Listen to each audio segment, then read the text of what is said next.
The purpose of this section is to familiarize yourself with the topic of thermal expansion. Most substances expand when they're heated and contract when cooled.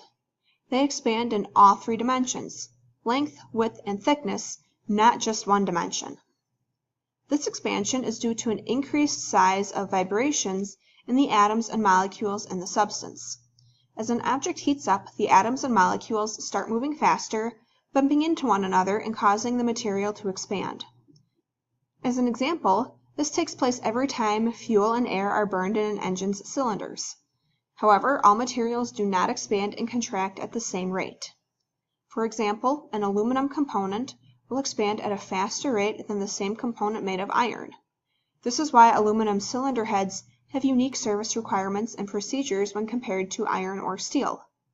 If we are looking at thermal expansion in an engine, the sudden temperature increase inside the cylinder causes a rapid expansion of gases, which pushes the piston downward and causes engine rotation.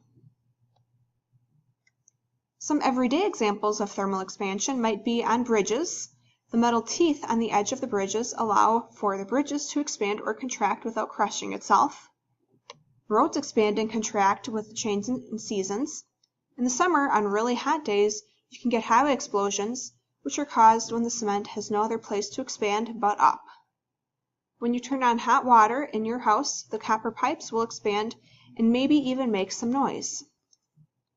A thermometer's alcohol level rises when the temperature warms up.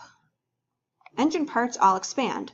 That is why it is extremely important that parts are manufactured exactly to the given specification.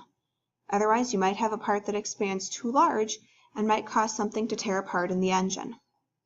Last, thermostats operate on the principle of thermal expansion.